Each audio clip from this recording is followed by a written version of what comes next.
Do you like Baldur's Gate 3? Of course you do, that's why you're here. And believe it or not, I also like Baldur's Gate 3. So much so that I made this video. But this isn't just any Baldur's Gate 3 video. In this one, we'll be training our legs so hard that by the end of it, we'll be jumping all the way from Baldur's Gate to Waterdeep. So, let's ask the question, can you beat Baldur's Gate 3 by only jumping?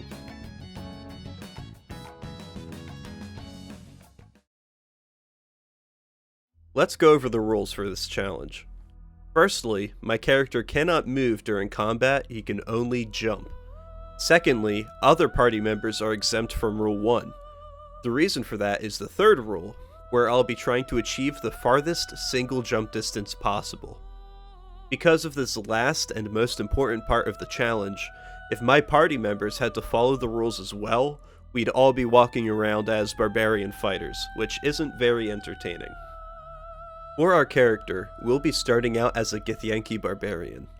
It doesn't matter too much what we start as, because we'll be able to change our class once we meet Withers, and all choosing Githyanki does for us means that we'll be able to cast Enhanced Leap once per day once we reach 3rd level. Other than that, no other race will help us increase our jump distance, so it doesn't matter too much. After setting our stats and making one handsome Gith, our man John Baldur's Gate is ready to take on some Mind Flayers. We wake up on the Nautiloid and immediately charge forward to where we make our first jump of the run, which goes fantastically. John Baldur's Gate then talks to this brain, where we make our first skill check of the run, which goes very poorly. We're off to a mixed start. We squish the brain, then run outside to where we meet our fellow Gith, Lae'zel. We team up together to fight some imps in our first fight of the challenge, where I immediately break rule number 1. Before you all gather up your pitchforks, let me explain. The original idea for this run was just to make my character have the longest jump distance possible.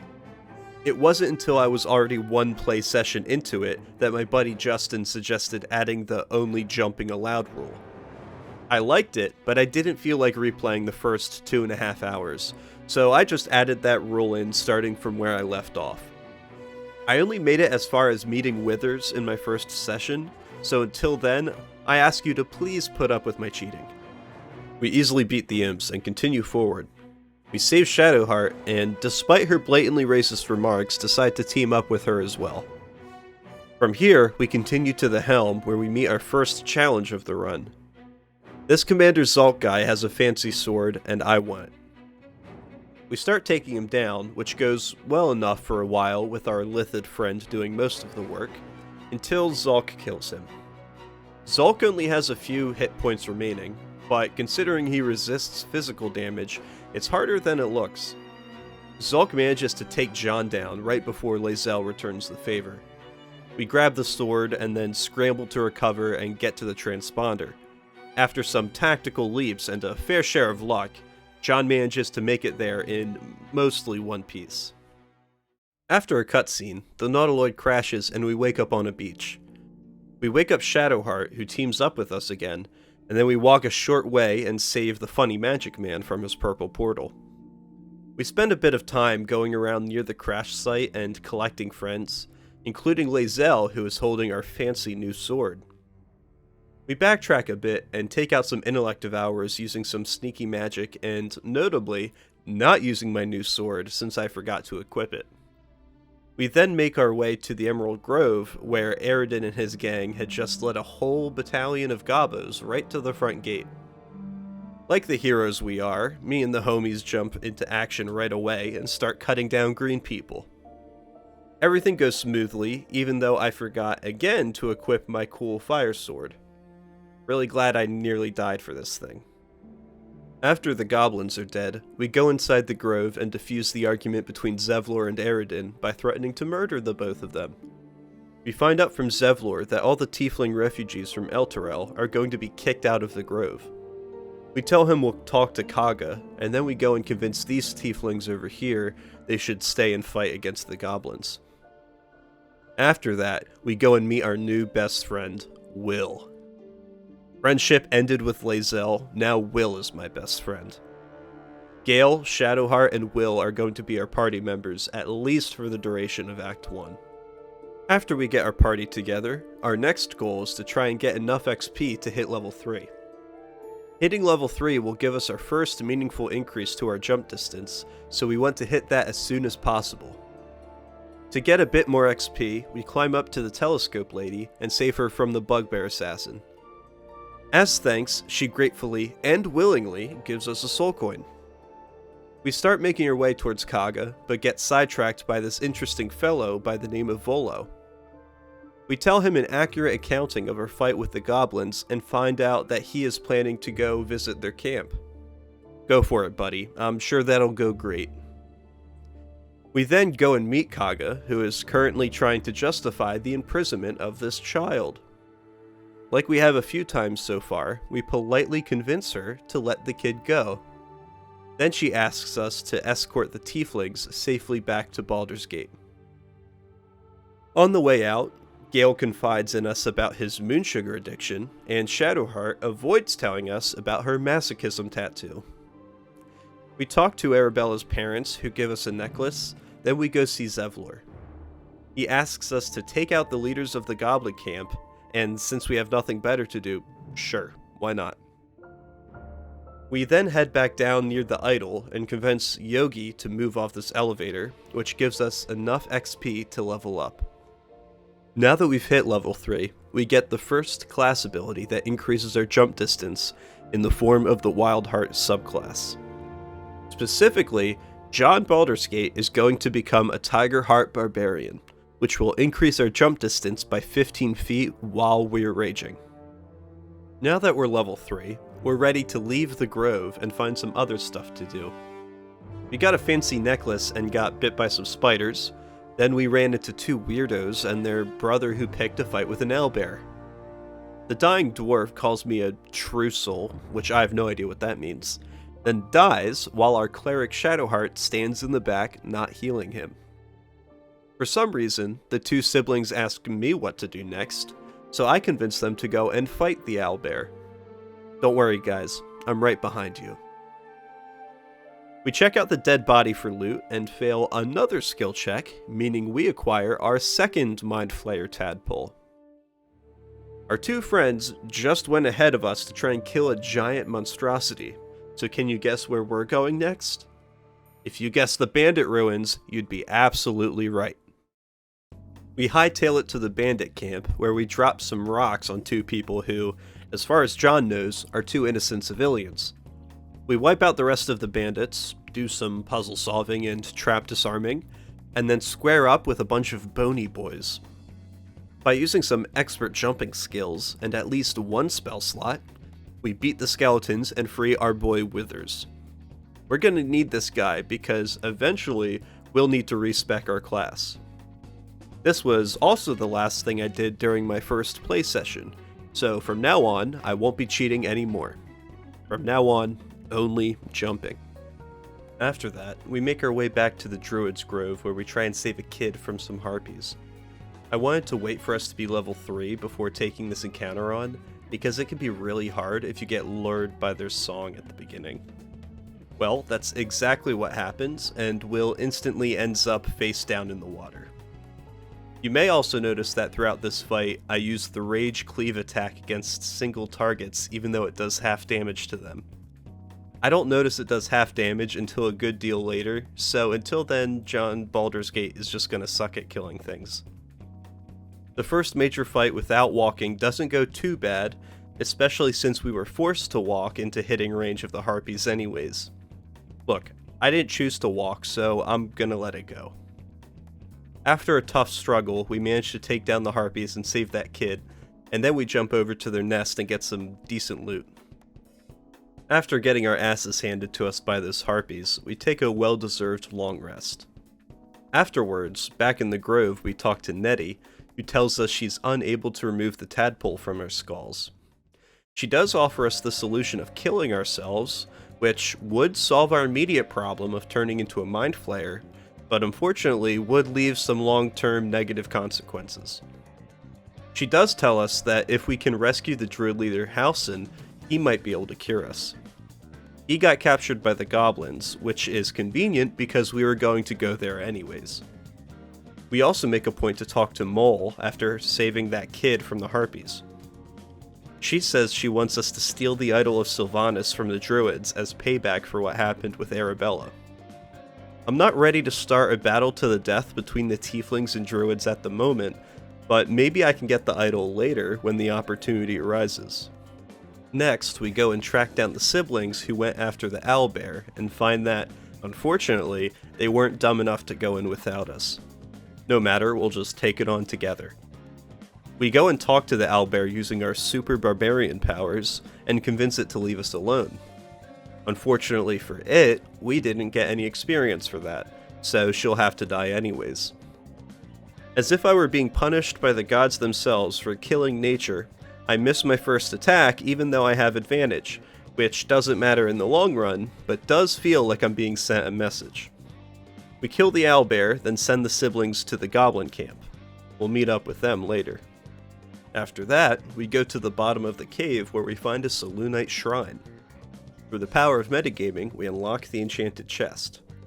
Before we can loot it though, our resident shard worshipper starts giving us grief over it.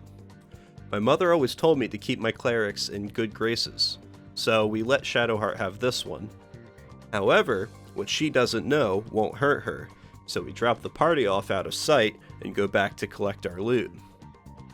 However, it turns out that Shadowheart's Shar senses alerted her to our blasphemy, and suddenly, we no longer find ourselves in the good graces of our cleric. No matter, that's what save scumming is for. Surely, if we leave Shadowheart outside the cave, she won't notice. Well, apparently not, because her Shar senses can transcend loading zones. We passed the sleight of hand check this time, so it's fine, but that's really bizarre. After leaving the cave, we start heading to the Goblin Village, where just past it we find the first piece of equipment that helps us with our jumping ability. Inside this buried chest are the Fleetfinger gloves. These gloves allow us to jump without a bonus action as long as we first take the dash action. Ordinarily, we wouldn't be able to jump on the same turn as we enter our rage, since both require a bonus action. However, the Fleetfingers will allow us to do both, meaning we don't need to wait a turn to reposition after raging, so long as we are okay with giving up our action to dash. We then convince this guard to let us through the gate to the Blighted Village and head straight into the apothecary shop. The top floor and the cellar have a lot of useful potions and ingredients, but what we're here for is in the secret basement through a hole in the wall and past the magic mirror. In this chest, here are the Bracers of Defense, which increase your AC by 2 if you aren't wearing armor or using a shield. These are usually awesome for barbarians since they have the unarmored defense feature, but we already have our fancy jumping gloves, so we give them to Will instead. After that, we pick up the Necromancy of Thay tome so we can have Gale read it later. Now that we have our gloves and our book, we head over to the windmill and interrupt Barkus Root's flying lessons. We use our diplomacy skills to convince Vezirk to end the lessons early for the day, then we stop the windmill to let Barkus off the ride. He's not particularly grateful after we saved his life, but despite that we send him on his way. On our way out of the village, we pass by this large shed, and after listening in, Shadowheart and I both decide it would probably be best just to leave it alone. Immediately after, we run into everyone's favorite Disney villain, Raphael. He offers us a deal to remove our tadpole, and although John Baldur's Gate is dumb as bricks, even bricks are smart enough to know not to make a deal with the devil. We resist Ralphie's overflowing charisma and reject his offer, but not before he assures us that we'll meet again. Before we can get as much as 10 steps away, Gale starts going through a fit of withdrawal. Luckily, we have plenty of magic items we don't need, so we feed him one to stave off his craving, for now. Right around the corner, we run into some gnolls who don't give us too much trouble. However, it does give us a chance to try out our cool new gloves, which allow us to get some better forward positioning. After dealing with the gnolls, we're finally able to go more than 20 feet without something happening. We make our way across this bridge and find Karlach down by a stream. We convince Will not to be a murder hobo and try role-playing for once, and the two actually become friends. Unfortunately for you Karlach fans, the barbarian slot in the party is already filled by yours truly, so she doesn't make the cut. However, we will do her a favor and take out the fake paladins up at the toll house for her. This fight starts off pretty okay until Anders uses our own jumping strategy against us and Divine Smites the fuck out of Gale for no reason. Despite that, we do manage to recover and even get to pull some nice double jumping maneuvers using our gloves. However, I will admit that at the very end, I did accidentally take a step. Now, in my defense, the game a lot of the time isn't very clear about your range with your weapon. I try my best not to repeat this, but it does happen a few times here and there.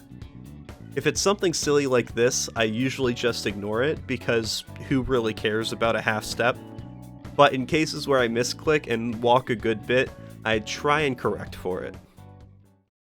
A little bit later, when we return to camp to take a long rest, Will's patron Mizora shows up. She's mad he didn't kill Karlach earlier, so as punishment, she sends him on a round trip through the 9 hells. The next day, we head back to the Blighted Village, where we go and meet the best character in the game, Lump the Enlightened. You see, Lump and John, to some extent, are kindred spirits. We both enjoy the finer things in life, including philosophy, poetry, and bloody murder. As birds of a feather, we decide to team up, and he gives me a horn so I can call him when it's time to partake in the festivities. Talking to Lump gave us enough XP to hit level 4, which also means we get our next upgrade to our jump distance. By taking the athlete feat, not only do we increase our strength to 18, which ups our jump distance, but the athlete feat also innately increases our jump distance by a whopping 50%. Now we're getting somewhere. We also level up Will, but Shadowheart and Gale are a little behind on XP, so we go and get some more by talking to the guards watching over the path to the Goblin Camp. Shadowheart hits level 4 as we cross the bridge, so we level her up and take the Enhance Ability spell, which becomes immediately helpful when dealing with this guard. We talk him down, which then gives Gale enough XP to level up as well. On his level up, we have him take the Enhanced Leap spell, so that we can have it cast on us whenever we want, so long as Gale is close enough to use it. We continue walking to the Goblin Camp, but just as we're about to get there, we hear the voice of the Absolute, who shows us a vision of its 3 chosen. Luckily, Shadowheart's fancy D20 saves us, and we're soon able to continue on as we were. Finally, we arrive at the Goblin Camp, where we'll get another item to increase our jump distance. Grot the Trader sells the Swiresy shoes, which increase our jump distance by another 5 feet. Before we go into the ruins to meet the leaders of the goblins, we're able to catch our favorite bard Volo's riveting tale of the hobgoblin hero Dror Ragzlin. I am Dror Ragzlin, Tumptuous Dror Ragzlin,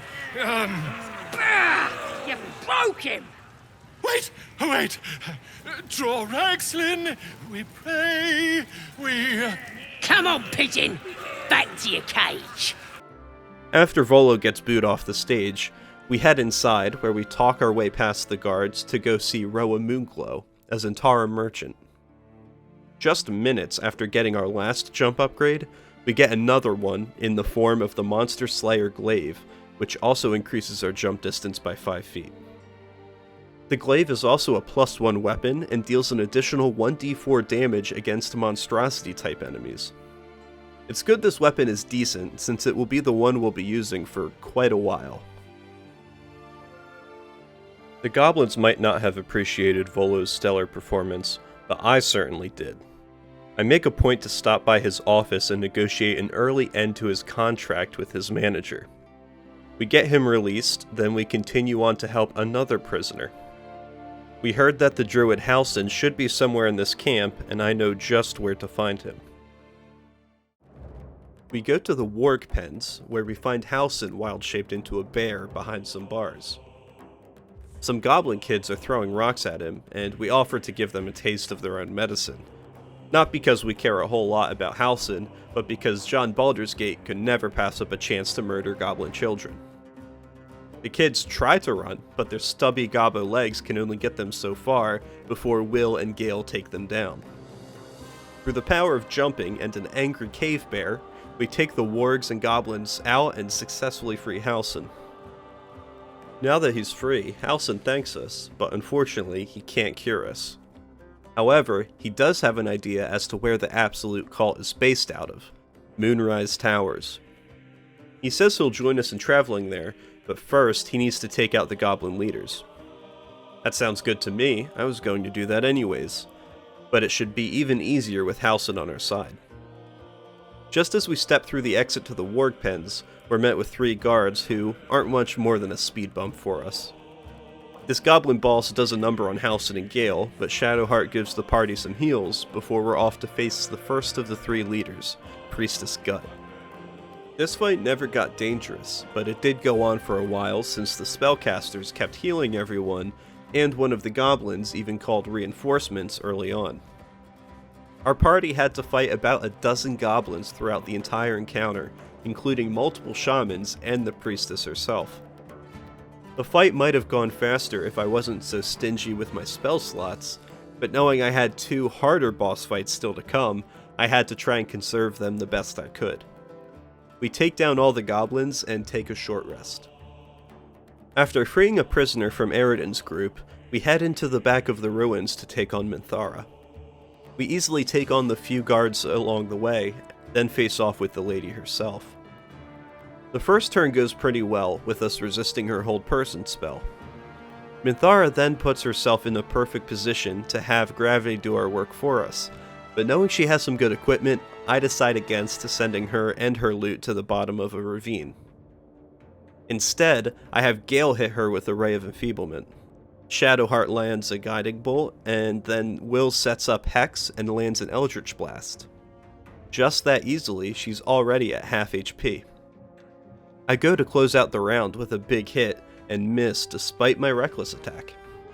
That's fine, if that's the only thing that goes wrong, then we're doing okay.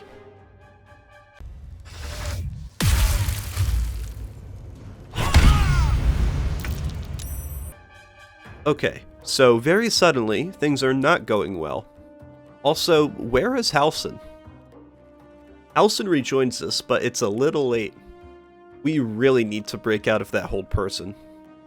And of course, 4 past concentration checks and a failed wisdom save later, John Baldur's Gate is reduced to a smoldering pile of ash. Luckily, Minthara goes down quickly after that, making me the only casualty. Gale brings us back from the dead using a scroll of Revivify, and Shadowheart gets inspiration because of it. So, if you think about it, dying there was actually optimal. We loot Minthara's stuff and then chug down a ton of healing potions to bring us back to full HP, because boy are we gonna need it, because the third and final leader is the legendary demigod, Dror Ragzlin himself.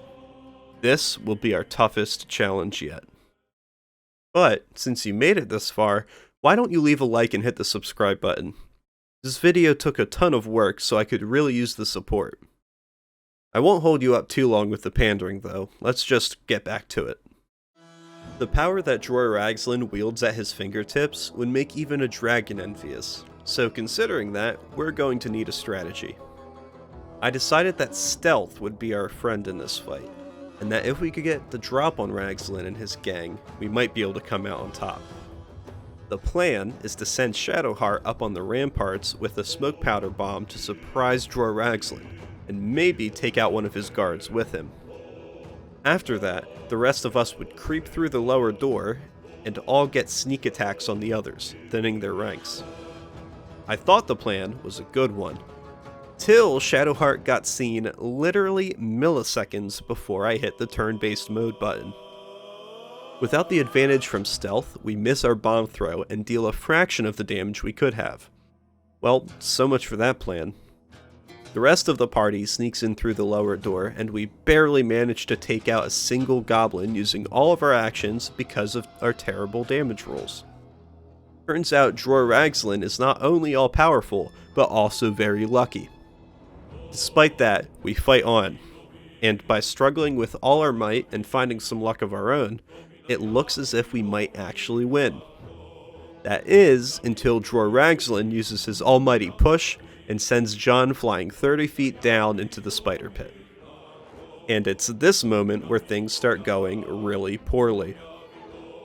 The spiders very nearly kill John the moment he gets knocked down in the pit, everyone starts missing attacks, and Gale gets an incredible min roll on Magic Missile to leave Dror Ragzlin at 1 hit point. Will misses his Eldritch Blast and is forced to run through the fire to hit him with a pommel strike to finish him off, even though Dror Ragzlin was bleeding and would have died at the start of his next turn anyways. Of course, none of this is helped by me still not noticing that my rage attack does less damage than my normal one.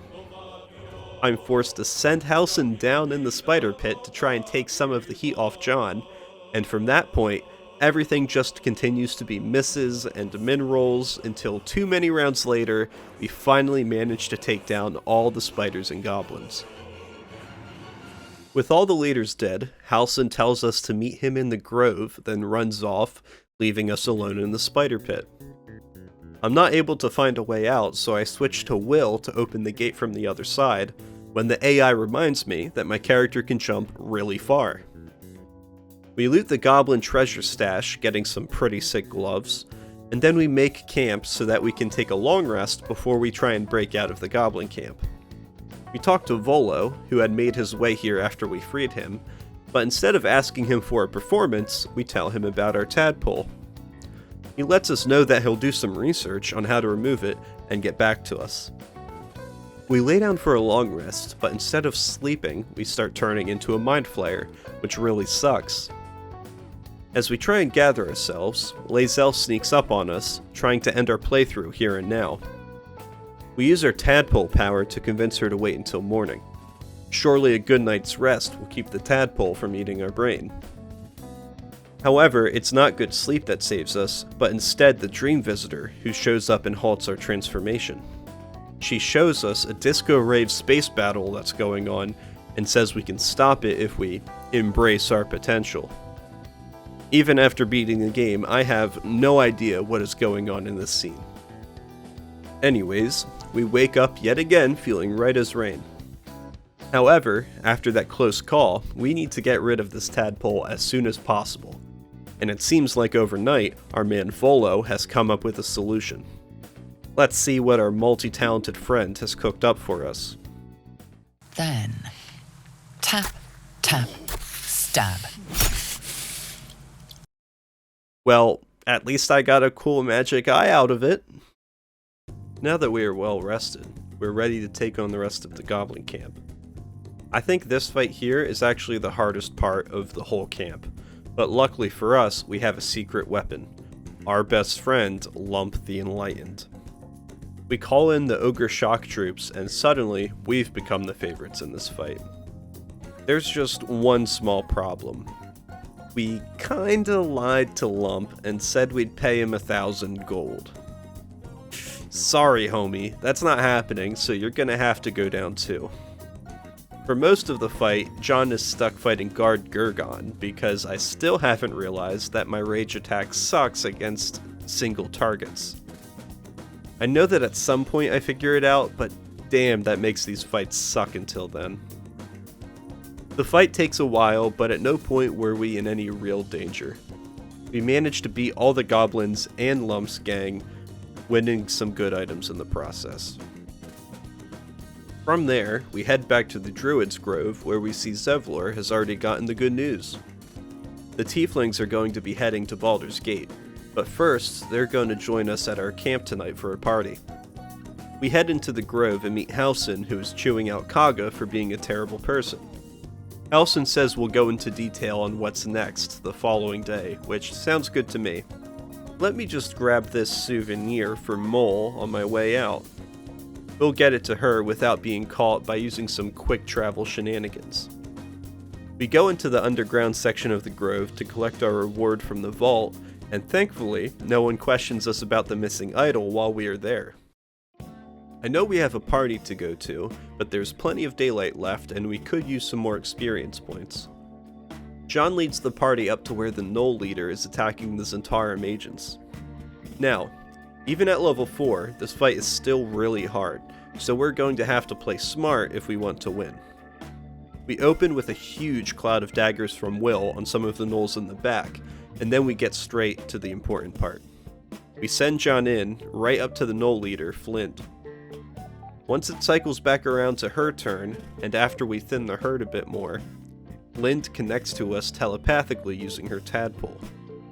By doing so, we gain the ability to turn her against the rest of the pack, trivializing the fight. All we need to do is pass a literally free DC 2 wisdom save.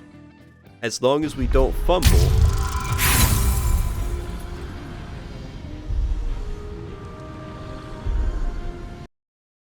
well, that's what inspiration is for, so we just roll it again and...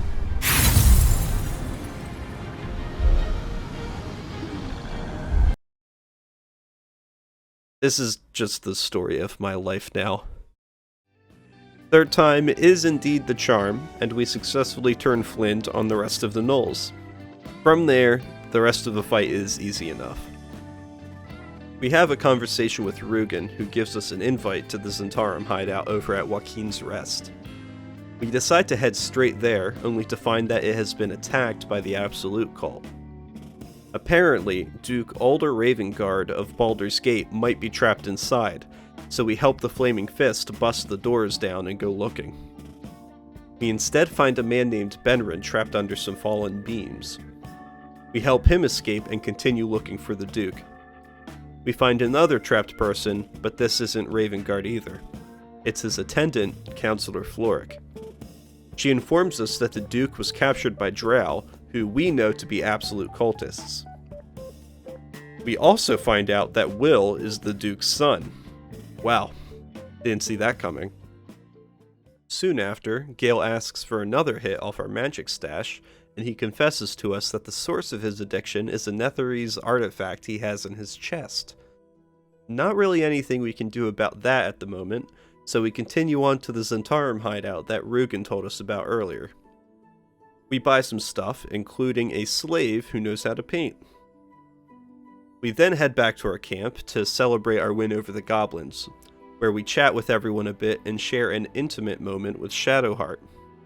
I mean, who can blame her for falling for John's charm? Every lady for miles would want a chance with a man that looks like this. The next morning, we chat with Halsin about our next move.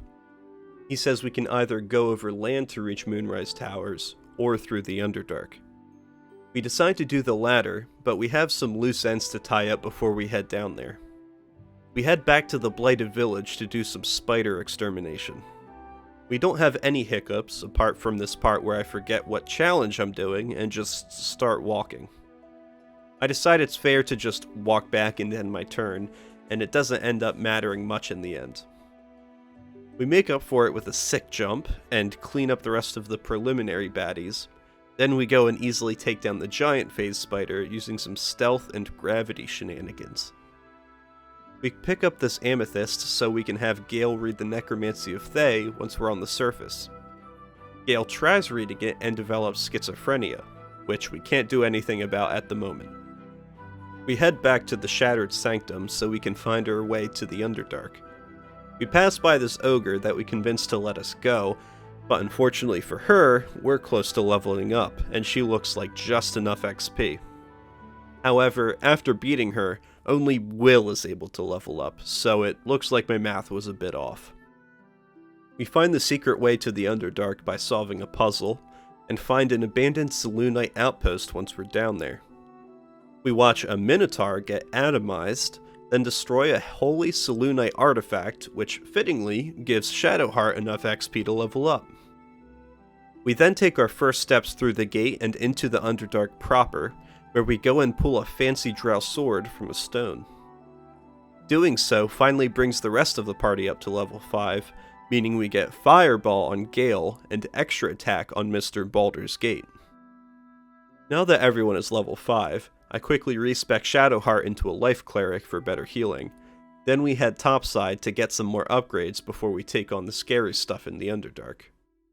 We make our way to the mountain pass, where we run into this tiefling who is eager for a fight. We knock her out easily, then go down to the bridge where some of my Githyanki people are socializing with the local Flaming Fist. We speak to Kithrak Voss, who goes on a racist tirade over my choice of friends, and then orders me executed as a traitor. These Gith are tough, but unfortunately for them, 2 of our party members can cast Fireball. We quickly incinerate 2 of them, and then make clever use of John's rush attack to get some hits in after raging. However, that doesn't stop them and their psychic damage from shredding through John's HP and knocking him down. It's no big deal though, as Shadowheart is able to cast Spirit Guardians and Healing Word to both pick John up and take out the remaining Gith over the course of a couple turns. With that business over with, we head through the mountain pass to the Trielta Crags.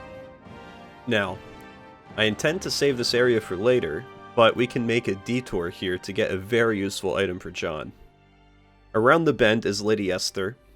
She's looking for some adventurers who can get her a Githyanki egg from the nearby creche for a study the Society of Brilliance wants to conduct. Luckily for her, we already have a Githyanki egg on us. It takes a bit of convincing, but she takes the egg and rewards us with a few hundred gold for it. That's not why we're here though. Esther sells 2 very useful items, the Periapt of Wound Closure, and even more importantly, the Graceful Cloth. The Periapt of Wound Closure will maximize the healing we get, allowing us to stay on the front lines longer, which is very helpful.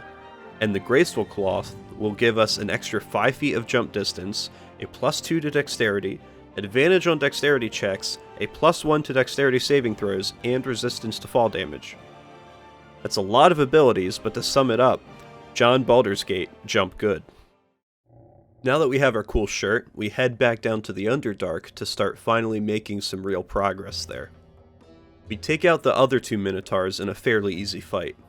At this point, I've realized that my cleave attack is not as good against single targets, so I'm actually able to do work against one of the Minotaurs by myself, while the other 3 characters take on the second. We continue forward until we reach a net that would lead up to a storehouse with some loot in it. I accidentally set off the mines at the bottom, burning away the net, but luckily, John Baldur's Gate doesn't need nets when his legs are as huge as they are. We venture further until we meet the Myconid colony. They grant us entry, and we head inside where we meet Blurg the Hobgoblin and his friendly Mind Flayer friend, Amelowum. The Illithid tells us he might be able to help us with our tadpole problem if we mix some lean for him. He left his sprite halfway across the Underdark though, so we won't be doing that. Next door is Dareth Blackcloak, a dwarf lady who will sell us a ring that lets us cast Jump on ourselves once per short rest. We then speak to Sovereign Spall, who says his people were attacked by Dwergar near the lake. We need to go that way anyways, so we agree to take care of them. We help this gnome, who gives us some fancy boots, then talk to Sovereign Glut on the way out of the colony, who apparently also hates the Dwergar. He actually agrees to come along to help us. I quickly notice he has an ability to make a spore zombie out of a corpse, and unfortunately for the Dwergar, that ability works on Minotaur bodies. We head to the lake, Minotaur in tow, and get some sneak attacks off on the Dwergar there. After raging on turn 1, John Baldur's Gate jumps so far the game has to load more of the area mid-air. The Minotaur zombie also jumps down, and we all easily take out the Dwergar. Before we dismiss Sovereign Glut and the Minotaur, I decide to make use of them by taking out the Boulette that had been harassing us all this time. We make it all the way there before I realize the Minotaur hasn't been keeping up, so we need him to move over. The Boulette nearly one-shots Gale, but that would be his only chance before the whole party falls over him and quickly beats him to death. The fight would have been over slightly sooner if Will had hit a single one of his 4 Eldritch Blasts, but it's fine. We can't all be as talented as John Baldur's Gate. On our way back to the colony, Sovereign Glut thanks us for our help by telling us he plans to murder all of the Myconids that helped him. We don't take kindly to that, and funnily enough, neither does the Minotaur, as we all attack him. This fight was kind of scuffed, as apparently Glut is too fat to jump over, resulting in me walking around him by accident. I just walk back to where I was and end my turn, and considering the fight was almost over anyways, it wasn't a big deal. We go back to the colony and are rewarded for our help, but Sovereign Spall wants one more thing from us. He wants us to kill True Soul Nier, who leads the Duergar that attacked his colony. We tell him we will, then head to our next objective. We aren't crossing the lake yet, but are instead going to take on the Spectator near the Selûnite outpost. This fight can be scary, especially if you're caught off guard by it since you start out surprised, but going into it prepared, we make easy work of it and got this cool necklace. With the Spectator dead, we hop on the boat at the lake and start heading towards the Duergar camp. On the way over, we're stopped by a patrol that asks us what we're doing out here. We respond like any self-respecting barbarian would. We board their ship and give them hell, easily dispatching the Duergar while getting lucky enough to avoid getting shoved into the water like we did that first dwarf. We land on the other side and head into the Duergar camp to find Nier. We talk to Sergeant Thrin, who tells us that Nier is trapped behind some rubble along with some deep gnomes. We can't collect his head with him behind some rocks, so we offer to blow up the rubble with a smoke powder we got in the goblin camp. We place the barrel and back up a safe distance, then have Gale cast Firebolt to detonate it. Or, I should say that's what I tried to do, because one of the deep gnomes ran in front of it last second and took the firebolt to the back of the head. We convinced the guard it was just an accident and try again, this time making sure to stand clear of the gnomes. Nier walks out and immediately yeets a gnome into the lava pit. Yeah, I don't like this guy. We tell him we're here for his head, and the fight begins. My guys start taking damage right away, but it's not too bad. We try to use some knockback spells to send some people into the lava, but are unsuccessful until we get to John's turn. He shoves the sergeant into the lava, but you might have noticed he took a little quarter step to do so. I ponder what to do about it for a second, and decide to let it go. The incorrect decision, as you'll soon see when karma comes back to bite me. Things continue to go back and forth until Will catches a barrage of attacks and goes down. Immediately after, Gale gets dominated by one of the mind mages and makes a giant grease fire right under Shadowheart. Nier then casts Dissonant Whispers on her, frightening her, meaning she is now stuck, unable to move out of the fire. You may also notice that we are out of rage uses, meaning John is getting battered by attacks left and right. I wanted to put off long resting, as that would get rid of the spore buff I got from the Myconids, but as you can see, that was a huge mistake. John goes down. Then on this big guy's turn, he runs around and executes both John and Will in one go. At this point, the fight is pretty much lost, but I play it out hoping for some miracle that never comes. Shadowheart goes down to a hold person combo attack, and at that point, I throw in the towel and load a save. Instead of going straight to Nier, this time we take a long rest to get our resources back. That night, the Dream Visitor comes to us again and tells us we should make use of the Tadpole power more. Sorry buddy, this is a jumping challenge, not a Mind Flayer challenge. Now that we're well rested, we show back up and go through the same steps as last time. This time, we make a point to talk to our buddy Barkus Root. He says he doesn't think we can take these guys on, so this time we have to win so we can prove him wrong. We start the fight and open with a rage. We aren't messing around. This time, we also manage to get a nice thunder wave with Gale to start off, and are able to deal with the mind mages who are trying to control our party. At the beginning of round 2, we send John after Nier, who is easily the biggest threat. Gale gets a juicy fireball, and then we manage another gravity kill using Will's Eldritch Blast. John starts laying into Nier, ignoring the psychic damage the best we can.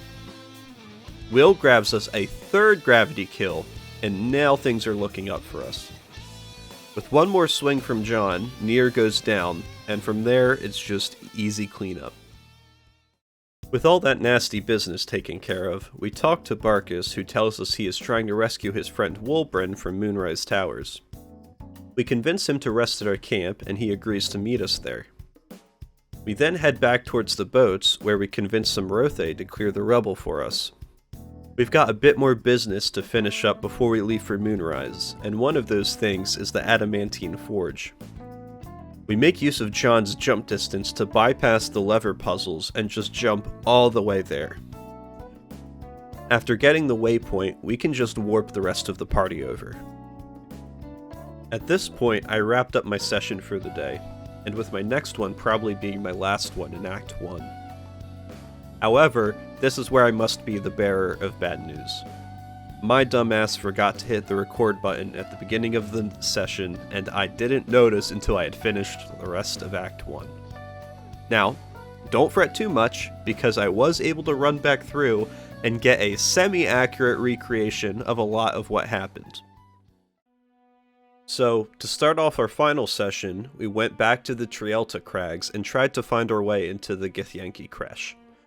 We went through the monastery, killing kobolds, a guardian of faith, and some giant eagles, all to collect the ceremonial weapons which we used to retrieve the Dawnmaster's crest near the top of the building.